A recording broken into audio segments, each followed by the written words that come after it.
rendez compte le nombre de milliards chaque année qui partent à la Mecque, au lieu d'être investis dans les écoles, au lieu d'être investis dans des usines pour donner du travail aux gens, pour qu'ils arrêtent d'être des voleurs, des chômeurs qui vivent dans la pauvreté et la précarité, au lieu d'être investis pour éduquer les orphelins par centaines de milliers, par millions dans le monde musulman, au lieu d'eux. Ah ben regardez, les musulmans ils courent après quoi? Ils courent après leur nafs. Ils cherchent à se faire plaisir. Ils ne cherchent pas à plaire à Dieu. Est-ce que vous savez que 80% des gens qui font le pèlerinage l'ont déjà fait une fois? Je répète, sur les 3 millions de gens qui font le hajj, 80% l'ont déjà fait une fois. Ça veut dire quoi? Ça veut dire que le hajj c'est un acte surérogatoire, nafila, c'est en plus. Un pèlerinage, moyenne 5 000 €. 3 millions de personnes à 5 000 €, ça fait combien? 15 milliards. C'est ça? Ces 3 millions de musulmans, au lieu de mettre 5 000 € dans une cagnotte pour les écoles, les universités, les bourses pour les étudiants, pour faire une chaîne télévision 24 heures sur 24 d'enseignement, au lieu de faire ça, allez, là je vais aller à la Mecque, il faut que je voie la Kaaba. Ah, c'est trop bien quand tu es à Médine.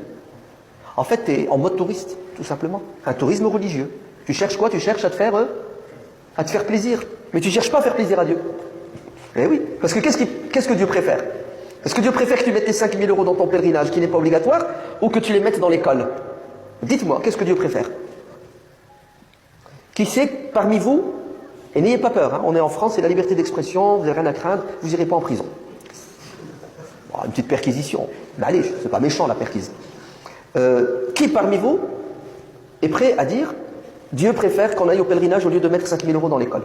Dites-le, votre afouche, on est là pour discuter. Non. Donc pour toi, faire un pèlerinage qui n'est pas obligatoire, qui va me coûter 5 000 €, c'est mieux que d'investir dans l'école. Oh, mais tu m'as pas écouté. Ça se voit que Ramadan, il y a eu un impact sur toi. Je te parle pas du pèlerinage obligatoire. Ah, Mahdarnash, allez. Ouais, je t'ai dit sur 80% des musulmans qui font le pèlerinage l'ont déjà fait. C'est pas difficile d'expliquer, je suis en train de le faire. Ouais, regarde, je le fais, c'est pas difficile. Je voudrais juste un verre d'eau, mais bon, je peux pas. C'est pas difficile. Il faut juste que vous entendiez, et si vous n'êtes pas d'accord, dites-le. Parce que peut-être que vous avez un argument qui est meilleur et supérieur au mien, et je vais changer d'avis. Mais si vous êtes d'accord, khalas, on a avancé. Les 200, 300 personnes qui m'écoutent ont compris, et la prochaine fois, on va rajouter 50 et 100, et dans 10 ans, on aura gagné, Inch'Allah. Le mouchkil, c'est, est-ce que vous êtes convaincu, oui ou non? Est-ce que vous êtes d'accord, oui ou non? Est-ce que ce que je viens de dire, c'est logique, ça tient la route? On est au mois de Ramadan, tu as envie de faire une umrah pendant le Ramadan. Le prophète sallallahu alayhi wa sallam a dit, celui qui fait une umrah pendant le mois de Ramadan aura la récompense d'un pèlerinage en compagnie du prophète alayhi salam. Clair ou pas clair? L'umrah Ramadan, ça va te coûter 2 000 € minimum. L'umrah, c'est pas obligatoire, c'est une nafila. Allons-y, qu'est-ce qui est préférable? Tu fais un stage de 15 jours pour apprendre quelque chose? Il y a beaucoup de jeunes musulmans, ils ne savent pas lire le Coran. Tu lui donnes le mushaf, il bégaye. Il y a du mal. Certains, pas du tout. Et il va aller en Umrah, il va mettre 2 000 € pour aller en Umrah.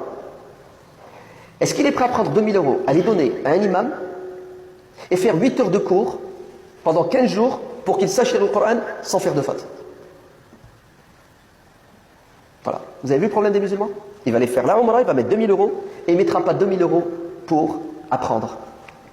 Le pèlerinage, il l'a déjà fait. Il va mettre 6 000 € pour faire le pèlerinage pour sa mère, pour son père. Et il ne va pas mettre les 6 000 € pour le projet de l'école privée, musulmane, pour que ses gosses, ou les gosses des musulmans, apprennent, deviennent de bons musulmans et de bons intellectuels. Pour lui, faire ce pèlerinage, c'est le top. On n'a pas le sens des priorités. On n'a pas le sens des priorités. On n'a pas. Allah nous a dit Iqra, comme il nous a dit Salli, comme il nous a dit Somme. L'imam Malik ibn Anas radiallahu anhu était assis. Il dispensait un cours, il donnait cours à ses élèves. On fait l'appel et la prière, l'adhan. L'adhan terminé, ses élèves veulent se mettre debout pour faire 2 rak'at. Vous savez ce que c'est 2 rak'at après l'adhan? C'est une sunna, c'est un acte recommandé. L'imam Malik leur dit, vous allez où? On va faire 2 rak'at. Il leur dit, restez à votre place. Restez assis. Ce que vous êtes en train de faire est meilleur que ce que vous voulez faire. Allez, voulez-vous mettre debout pour aller faire 2 rak'at alors que vous étiez en train d'adorer Dieu? Et cette adoration, apprendre, elle est 1000 fois meilleure que les 2 rak'at. C'est pour ça, l'imam Malik, l'imam Abu Hanifa, l'imam Shafi'i, l'imam Ahmad ibn Hanbal sont tous d'accord pour dire que apprendre est meilleur que toutes les nawafil, tous les actes surérogatoires, les prières, le ramadan, la umrah, le hajj. Allez, tout ce qui est en plus, pas ce qui est obligatoire. Si vous devez faire le choix, qu'est-ce qui est mieux? Apprendre ou faire tous ces actes? Ces 4 grands imams disent apprendre c'est plus important, c'est une priorité.